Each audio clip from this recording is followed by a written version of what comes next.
Yo, what is up guys, Delboy here, aka Blue Collar Sports TV. Hopefully you guys are doing well. If you're new here, smash that like, hit subscribe, all of that good stuff. So this video is a quick preview and prediction for Shakur Stevenson versus Oscar Valdez. This fight goes down on the 30th of April and it is a super featherweight unification fight. Oscar Valdez being the WBC super featherweight champion and Shakur Stevenson being the WBO super featherweight champion. Really good fight, really looking forward to it. I always look forward to unification fights and this is a pretty good matchup in my opinion. I also really like the storyline for both fighters going into this fight. For Shakur Stevenson, he's the younger guy of course, with a lot of amateur pedigree, a lot of hype. This could be the coronation of a new era, a potential new pound for pound star in the sport of boxing.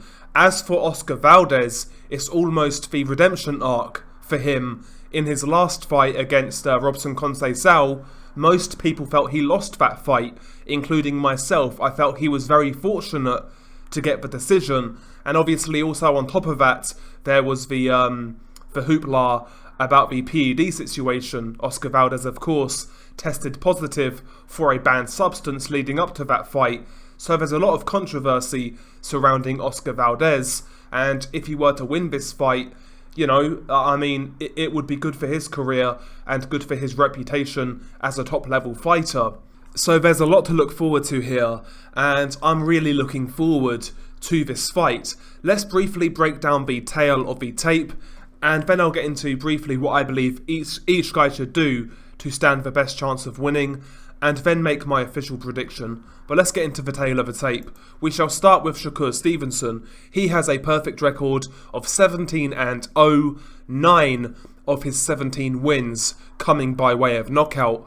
Oscar Valdez also has a perfect record on paper of 30-0, 23 of his 30 wins coming by way of knockout. So Oscar Valdez carries much more experience going into this fight.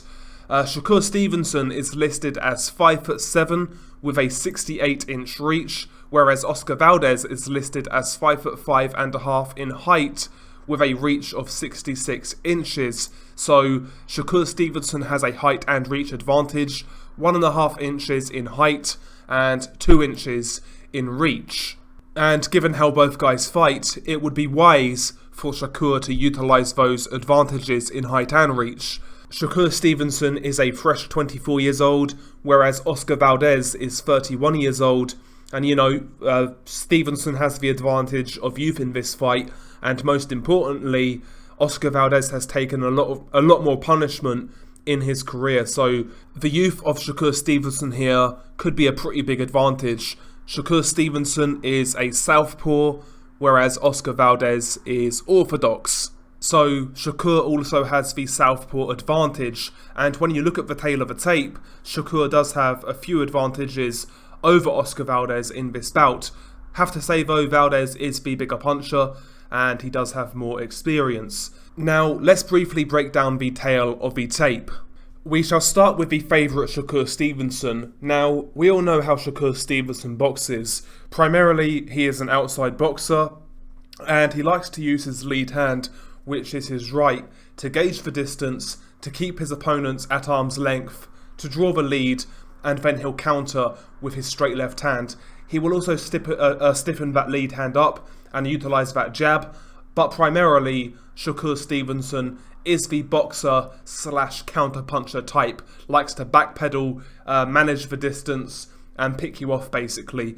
And ultimately, stylistically, that in itself should pose Oscar Valdez a lot of problems. I mean, just go back and watch Valdez's fight with Robson Conceição. I know Conceição is taller and longer than Shakur and he's orthodox, but Conceição was keeping the distance, taking that half step back, and Valdez was really struggling to close the distance. He was following Conceição in straight lines, not really changing the levels, not jabbing his way in that effectively, and he was getting picked off from range. And Shakur, in my opinion, needs to replicate a similar game plan.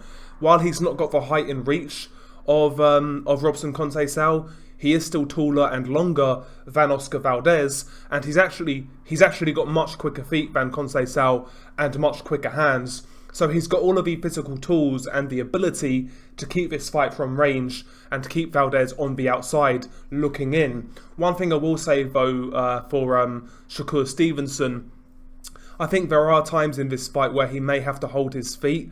Just to keep Valdez in his place, on the odd occasion, hold your feet, throw a 2 or 3 punch combination and then get out, make Oscar Valdez reset, just to really make Valdez realise that there are some shots coming back here and he has to be careful. I think if Shakur is too negative, it won't really deter Oscar Valdez coming forwards, whereas if Stevenson does try to throw the odd combo here and there and keep Valdez in his place, it could make Valdez second guess himself.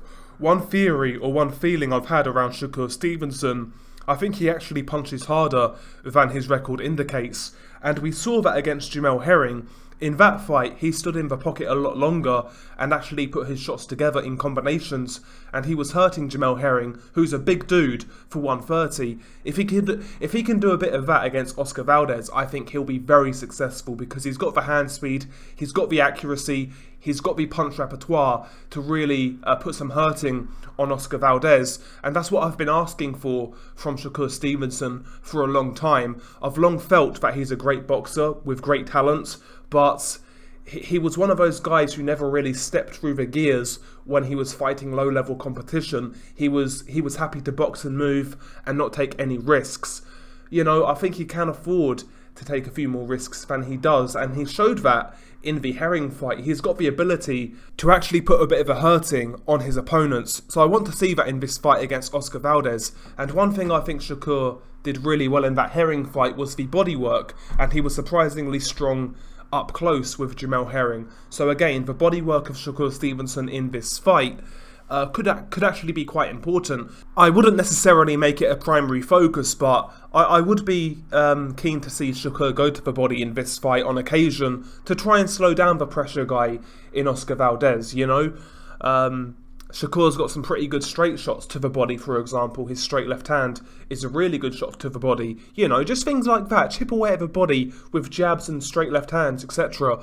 Trying to slow Oscar Valdez down. And ultimately, Shakur needs to try to take Valdez's aggression and turn that in his favour, walk him into big shots and try to stop him in his tracks kind of thing. So for me, stylistically, Shakur has all of the advantages in this fight, no doubt about it. He's taller, he's longer, he's quicker, both in terms of hand speed and foot speed. I think he's got the style to really trouble Valdez, but he just needs to put it all together, not lose concentration. Don't take unnecessary risks or anything like that. Just box your fight and go from there. Basically, I think the key for Shakur. Well, the plan for Shakur is pretty obvious, As for Oscar Valdez, I think things get a little more tricky because, stylistically, again, I think he's at the disadvantage in this fight. Style-wise, Shakur's got the tools to really trouble Oscar Valdez, and it's up to Oscar Valdez to make this a bit of a dogfight, make this a bit of a street fight, or at least make it uncomfortable for Shakur Stevenson. Try to stick to his chest like glue and really make him work, really make him work. Even if he's not landing effectively early on, even if he's just hitting arms and shoulders, etc., he needs to try to get something off on the target against Shakur Stevenson to try and wear him out. So for me, and I think it's pretty obvious, that Oscar Valdez needs to apply a lot of pressure in this fight. He certainly needs to quicken up his feet from the Robson Conceição fight, because in that fight, I felt Valdez looked pretty lethargic, quite frankly. There are a few techniques that Oscar Valdez could use to try to cut the ring off on Shakur Stevenson. First and foremost, a jab would be nice because he was following Robson Conceição around the ring all night long. So I want to see Oscar Valdez utilise that jab as he's coming forwards to try and trying to get a gauge of that distance and manoeuvre Shakur Stevenson to where he wants him. Not only that, don't follow Shakur in straight lines. Try to take a step to either side to close the distance and close the angle on Shakur Stevenson. Shakur can escape from any direction, to his left or his right. So, you know, Valdez's ability to cut the ring off needs to be a lot better in this fight. So, you know, take a step to the left, take a step to the right, whatever direction Shakur's going in. And also when it comes to cutting off a ring, I think Valdez, and when it comes to applying pressure, I think Valdez needs to be throwing on the front foot.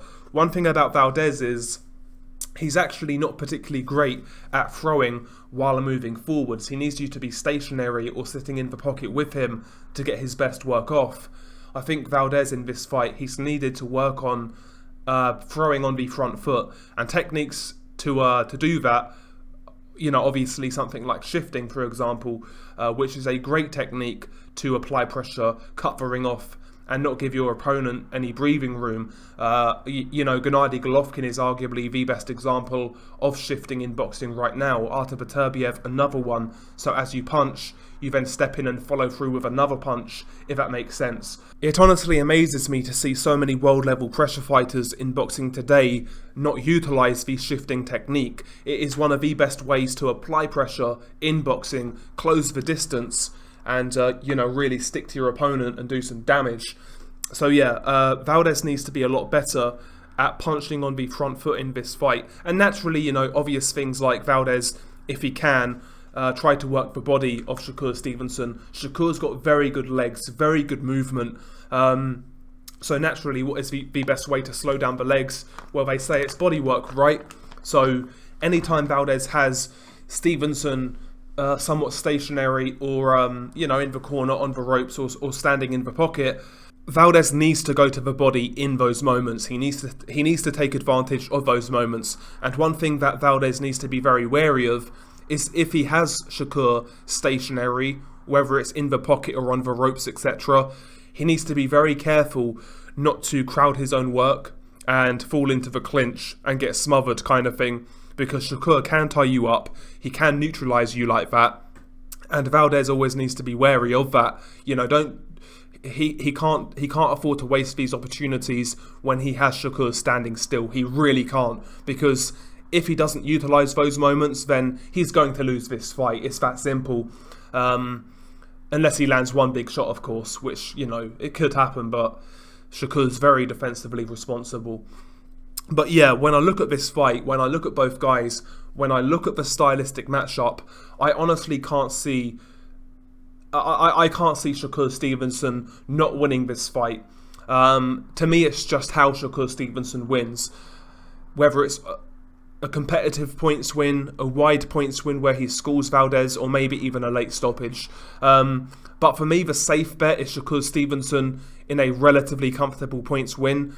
I wouldn't be surprised, I wouldn't be shocked if Shakur secures a late stoppage. I wouldn't be shocked. I mean, I could see a scenario where the corner stopped the fight because Valdez has walked onto too many shots, quick snapping counters where his face is all busted up, etc. He's losing the fight clearly. I could see a scenario like that happening. So even a late stoppage for Shakur, to me, is possible. But, you know, for me, the safe bet is Shakur on points. That is what I'm going for. To me, Oscar Valdez to win this fight, honestly, I think he's just got to knock Shakur cold out. I can't see Valdez winning this fight on points. I can't see him outworking Shakur. Not even outworking him, but I can't see him getting close enough to be as effective to win that many rounds. I really can't see it. Unless he scores multiple knockdowns, which again, I can't see. So, for me, the only way for Valdez to win this fight is to make it a war and somehow catch Shakur with one big shot and knock him out. You know? Apart from that, how can Valdez win this fight? I can't see it. I really can't see it. Shakur, to me at least, appears to be really coming into his man strength now. I think he's really developing his style as a professional, and for me, he is one of the most... I think he's one of the most promising talents in the USA right now when it comes to boxers under 25 years old. I think Shakur is right up there. I put him above, you know, the likes of Devin Haney, for example. So yeah, I've got Shakur Stevenson winning this fight comfortably on points, but potentially a late stoppage. What about you guys? How do you see this fight going? Are you going with the favourite Shakur, or are you going with the underdog in Oscar Valdez? Share your thoughts below. It's been your guy Delboy. Peace.